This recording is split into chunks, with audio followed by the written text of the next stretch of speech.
Good morning. Dead rubber this one. So difficult to play.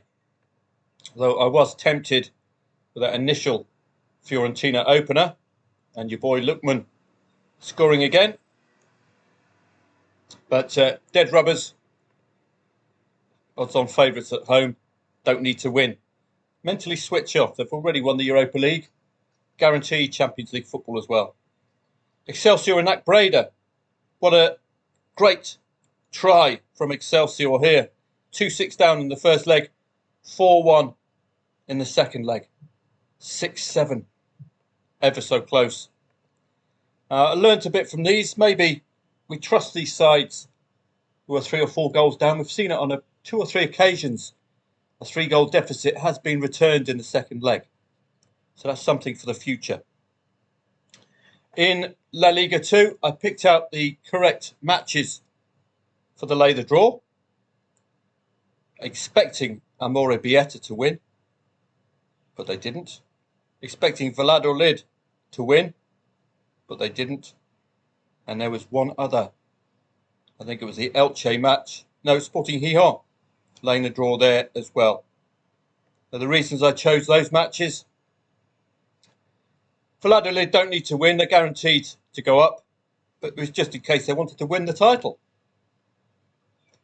Similar story, Sporting Gijón. Now they've gone from outside the top 6 into the top 6. That's why I targeted that. Amorebieta. Well, laying the draw there.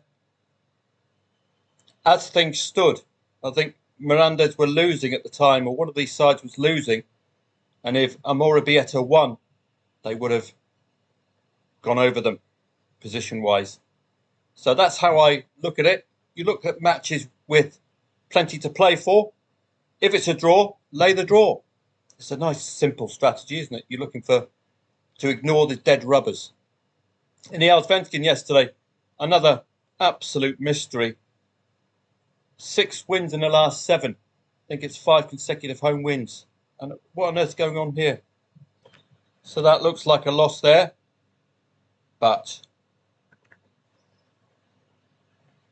backed 1-2 and backed both teams to score no. Job done. I had to cash out early because there's nothing as galling as a late consolation goal to crush my profits. So I got away with it with one form of insurance. Elsewhere, nothing else doing. Similar story in the Superettan. Really no angles in at all for me. Tennis-wise yesterday, well, let's have a quick look. Any surprises? Tsitsipas, this was an interesting play. We see a 1.17 favourite a set down. We see him in trouble in the tiebreaker.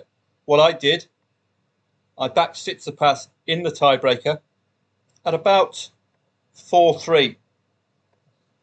So we're about here. At about 1.74, which I thought for a 1.17 shot, without the second set being known, result being known, have a go. Because what happened? He wins the second set. The draw odds drop markedly to about 1.34. So don't forget that. It's a bit like I do with the football, playing in the first half. Because if you get a first half goal, you can actually cash out. Play before the set is finished. We did this with Zheng the other day. 5-2 down in the second set. Third set, deciding set. Again, when it looks as if the set is finalised, get involved. 8th in the world for a reason.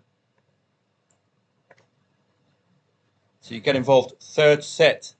She's in all sorts of bother. 5-2 down, Zheng. 8th in the world. That's when you back her. That's when you lay her opponent. Brace yourselves. That's very convenient. Losing the serve. Lost the second serve. But still, Zheng lost the set. I got out here at 6-5 with a near 100% profit. She even lost a set. So don't forget that little tactic. Get involved before the result of the half is known. Tennis today. Let's have a quick look. My old mate, Hit the Haircut, is playing Daniil Medvedev today. Top 11 players, so I would expect this to be a very competitive affair. I wouldn't be backing at 157. I think that those odds could be a lot higher. Novak Djokovic doing all right, but he has lost 2 matches this season at 1.07 and 1.1 odds. Taylor Fritz, not even a favourite today, but I think he's going to give Casper Ruud something to think about. A bit like the previous match. Very tight rankings. De Minaur and Medvedev, 11th against 5th. This is 12th against 7th. This should not be a 3-0. That's how I would approach this match. Those odds far too short. At the off, again, I think they're going to be a lot higher. This is going to be competitive as well. As you see, the cream always rises to the top. And again, very similar, isn't it? One top 10, one just outside the top 10. I disagree that these are such clear favourites. There's a Van Essien getting out yesterday against Zeng the other day. Rybakina, looking at the ATP rankings again, it's a similar story, isn't it? Top 20 players. Nearly top 20. Got world number 2 Sabalenka. Well, this is the outsider, 88th against 38th. So I think that'll be a competitive one. I wouldn't mind taking on Andreeva if she wins the first set. Looking on to the football today. It's a good day to have a day off. These Irish matches were not available when I was doing my Monday research, so my apologies for missing them. I'll try to work on them throughout the day for you, but they just didn't appear when I was looking to finalise my Monday research early. We can have a quick look. FC Stats is the best way to get a synopsis of the match. So we go off to Ireland. Some of these are postponed as well, so I'm not sure which ones to research or not. Sligo Rovers on the Drogs. This will just give you a quick indicator. 8th against 9th, so they're both in the wrong end of the table. Not much we can gain out of head-to-heads, a 3-1 win and a 3-1 defeat. So what's it going to be today? Sligo unbeaten against the bottom 3 at home. Drogs, very poor on the road. So is it quite simply the fact that it's the home team that dominates these head-to-heads? St Pat's against Dundalk. Let's have a quick look. 7th against bottom, a 1-0 win and a 0-0. So this might be a tight one. St Pat's relying on head-to-heads. St Pat's don't concede that second goal outside of the top team. So that could be an angle if Dundalk score first. Looking at Dundalk, rubbish on the road. Don't score that second goal either. So we've got a ready angle there. That one looks more readable. We've got Derry and Waterford. So I don't think I will do the research for you. I'll just mention it, that it's been done in the review preview video. Might get a few more views, I hope. 2nd against 4th, a top 4 clash. It's going to be a little wary there, but Derry have done the double over Waterford this season. Is that important? Waterford on the road. Their defeats have tended to come against the top 5, which suggests they're vulnerable again to 2nd in the league. So a nice quick look. Possibility of both teams to score, as you can see there. But Waterford have been unable to beat Derry so far this season in 2 attempts. Let's have a look at the First Division in Ireland. Wexford Youth against Longford Town. 6th against bottom. A 2-2 and a 1-2 already this season. Wexford have 2 goals in them against the bottom 3 at home. That should get them out of trouble. Longford on the road, best they can hope for is a draw, you'd suspect, but they do have 3 or 2 goals in them regularly. So it's going to be interesting. Yet to win, though, away from home, Longford. Going on to the next match, Bray Wanderers and Cobe Ramblers. The Wanderers and the Ramblers.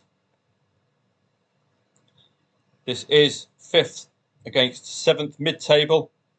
Only the one defeat outside of the top 2 for Bray at home, and that was a 3-4. So they might be competitive today.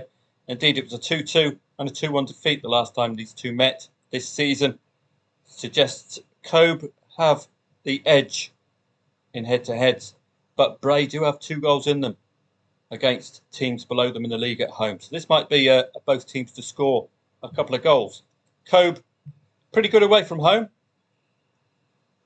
Only the 3 defeats, 2 of them against top 3 sides. Far too many draws, but we might see if Cobe can keep scoring 2 goals against Bray. Of course, they're going to be favoured today. And any more? Cork City and UCD. Cork City should be around the top of the league. First against second, so this is going to be a tight one. As you can tell here, 1-0 win, 1-0 defeat. So it's one of those derby-style matches, very hard to unpack this one. Cork City haven't conceded that second goal at home. UCD look pretty solid, apart from Cork City away from home. So what I would term a derby-style match, a top 2 clash, very difficult to pick the winner there. Finn Harps and Athlone. Let's have a look. 4th against 3rd. So again, it's a top 4 clash. 2-0 win and a 1-0 defeat. So favoured at home, Finn Harps. Defeats have seen them fail to score. So if Athlone can keep them quiet, they might have a chance of a win. Athlone away, well, it looks obvious, doesn't it? Struggles against the top 5 away from home. And going against the top 7, they're yet to win. So you'd be favouring Finn Harps on that basis, wouldn't you? It looks consistent form of failing to score. So if Athlone do score today, are they really going to score that second goal? That might open the door up for an insurance play for you. Kerry and Treaty United. Kerry normally gettable all day long. Should be bottom of the league. Second bottom, playing 3rd bottom. So just be careful. Anything to see from Kerry? Just a sporadic win here and there. 0-1 defeat and 0-0. So this could be a tight match today. Could go either way. Treaty look pretty good, don't they, against the bottom 4, home and away, but just single goals. So as I say, it might be a tight defensive display today. Any others? And that's it. So I'll keep that with the football research. I don't think I can add much more to it. It's early season. Getting a bit pained with these leagues, to be honest. The lack of consistency, as you saw with Djurgården. You saw it with Bodo Glimt midweek. These usual champions winning week in, week out, 6 wins in 7, and suddenly you lose 0-3. It don't compute. My brain hurts. If I'm up and about, and I should be, because it's early enough kickoffs, I will certainly be monitoring the Irish leagues for you. I look forward to monitoring the tennis if it delivers on time today. Kickoff 11:30 or even 10 o'clock. If the tennis is off on time, I will follow it for you. I think these big guns are gettable today. If you're just outside the top 10, it doesn't mean you're an also-ran. You should not be at these high odds like this. Although Novak, of course, all opponents are these kind of odds. I think Cerundolo could give him a game. Remember, Novak was 2-1 down to Musetti in his last game. That's what I keep saying. Lay these shorties. If you can get him under 1.1, lay him. If he wins the first set, lay him. 5 sets is a long time. It's a Grand Slam. He's not going to sit back and have his tummy tickled. So I might see you throughout the day on Telegram. I've done the Irish research here for you. very quick. No need to go in depth. In-play stats will play a key part until the challenge table gets fleshed out a bit more. Have a great Monday. It's normally my day off, but I will be up and about trying to eke out some coins for our Euro pot. Have a great day.